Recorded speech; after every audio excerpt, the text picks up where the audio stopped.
All right, so where do the Saints go from here at quarterback?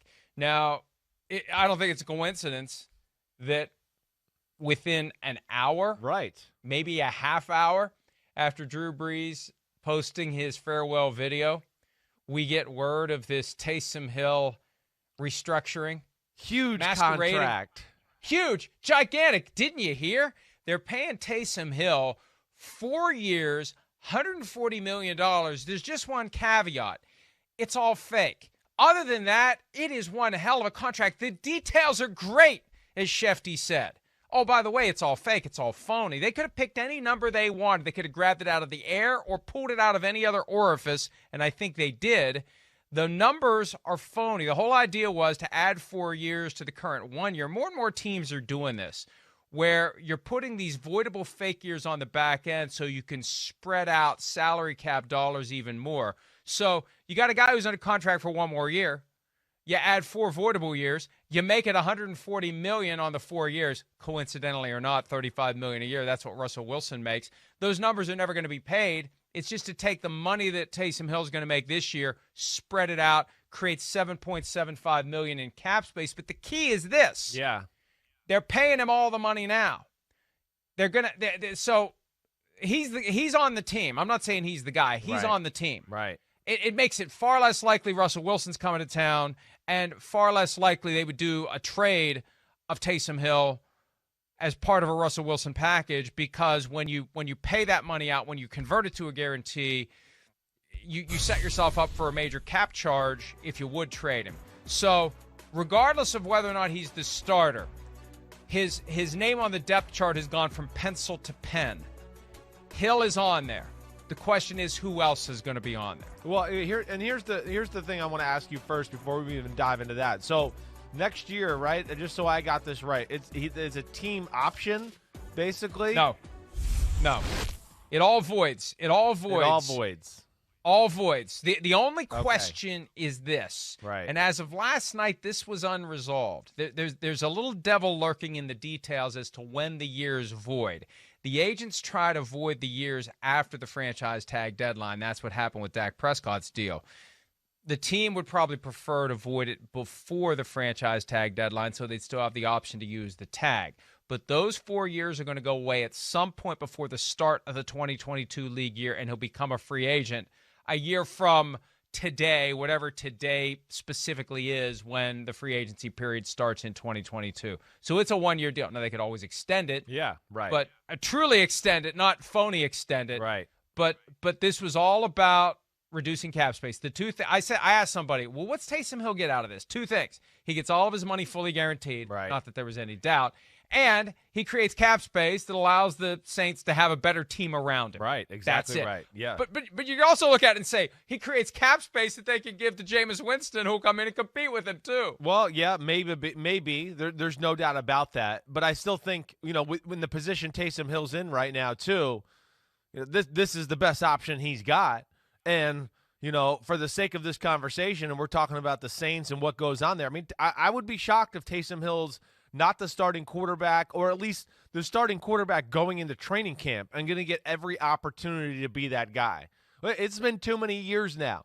What are we going into here? Year 4 of, gushiness about Taysom Hill and what he can maybe do with this offense? I mean, this is I think this is the reason maybe we felt like Sean Payton was pushing Drew Brees out the door a little bit. We have heard that this is his toy. This is his new little experiment on this side of the ball. Let alone Taysom Hill does have an interesting skill set. I mean, it's legit. His arm is really powerful and explosive.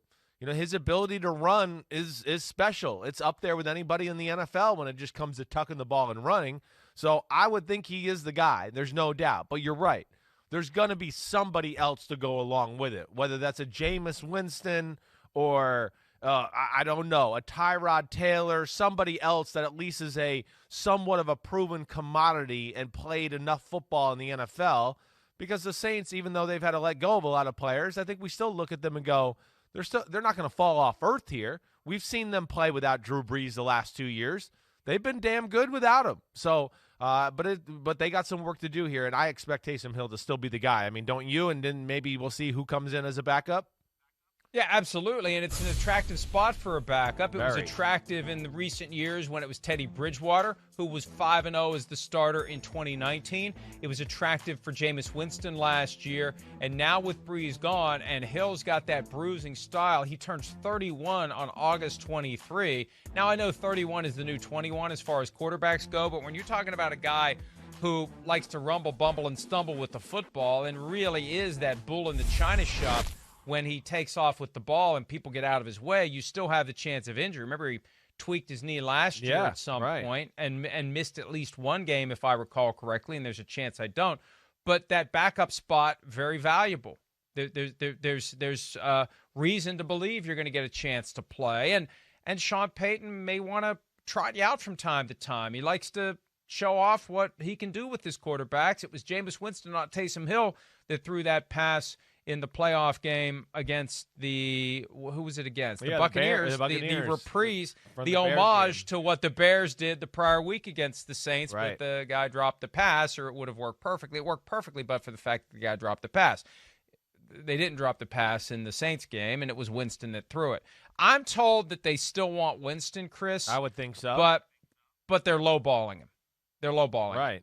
And they're not offering him, I'm told, much more than what they paid him last year. The question is someone else going to come along with enough of a financial package that squeezes the Saints to give more, or will the Saints just say, go ahead, vaya con Dios, and enjoy your new spot?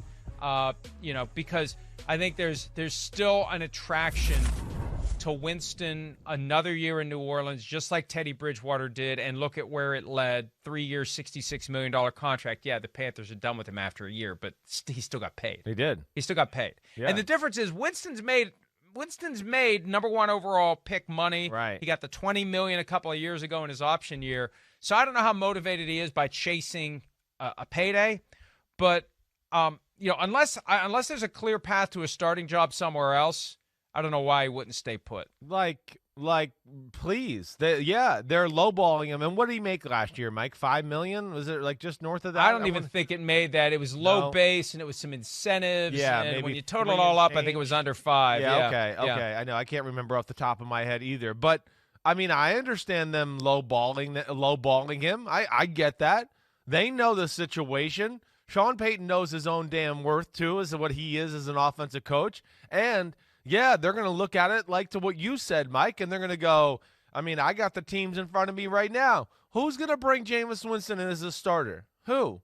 I mean, Seattle? If they traded Russell Wilson, I don't know, but I just can't imagine anybody else out there is going to bring him in as a starter. So then you go to that next conversation. Okay, Jameis, you're not a starter. Now, where do you want to be a backup? Oh, okay, yeah. You want to go to some of these other teams and be a backup and, be in a crappy offense or not have a great support system and do that?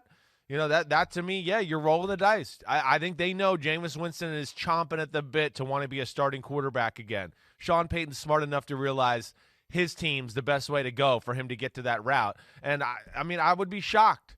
I would be shocked. For Jameis Winston, just a guy who's sitting here watching his career, like I think we're both in agreement. You go back there. There's no doubt. You laid out all the reasons. Taysom Hill, the way he plays, everything like that. I mean, yeah, you're one play away from him lowering the shoulder against some linebacker, and you're playing 4 or 5 weeks, and you play good, you could be a starter that next season. So I expect Jameis to come back no matter what the price is. The Bears would be a potential option depending upon what they ultimately choose to do. Yeah. Last we heard 10 days ago, they were going to try to get Russell Wilson. If you go sign Jameis Winston, that probably makes it a little more difficult. And I think Winston's going to want to know and the contract is going to speak to what you think of the guy. Right. How much you're offering him on the way in tells you whether he's pegged below the starting spot or whether you're handing him the keys. And there's been nothing to suggest the Bears plan to go after Jameis Winston. And for the Saints, you look at the free agent options that are out there. Alex Smith is a backup. Who knows? I'm just going to rattle off the names. Yeah, tell me if any of them catch your eye as potential backups to Taysom Hill. Right. Alex Smith, Jacoby Brissett, Mitchell Trubisky, Ryan Fitzpatrick, Tyrod Taylor, a guy you mentioned, yep. A.J. McCarron, Andy Dalton, Colt McCoy, RG3, and then you get down to the Matt Barkleys, Nate Sudfelds, Ryan Griffin, Joe Flacco's of the world. Maybe Tyrod Taylor. Andy Dalton, Fitzpatrick, and Tyrod Taylor are the three guys I would say out of that list. Like I don't know. I can't imagine Mitchell Trubisky. He's not quite the polished passer. They'd maybe be scared of him. Jacoby Brissett seems like he's maybe fit for a different offense altogether. I don't know. Those are the three names that ring out to me that say like, hey, here's a backup, but if we get hurt or our starter gets hurt, these guys are plenty good with my offense to make things work. And that's where I think Jameis Winston's going to have to look at that list too and go, wait, there's some decent backups here. I'm not exactly the crown jewel of free agency. And like a team like the Bears, they'd be crazy to take Jameis Winston. They'd both be crazy to take each other. I mean, the Bears, if that goes wrong the slightest bit, everybody's going to go, you brought Jameis Winston, the turnover king here. These guys can't evaluate quarterbacks. What the hell are they doing? We got to fire them.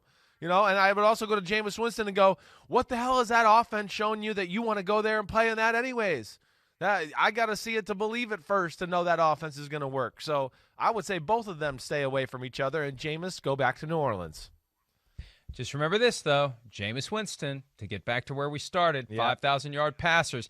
They're all Hall of Famers or on their way to the Hall of Fame because Mahomes has it too, and Roethlisberger has it, and he'll get there. Stafford? One name.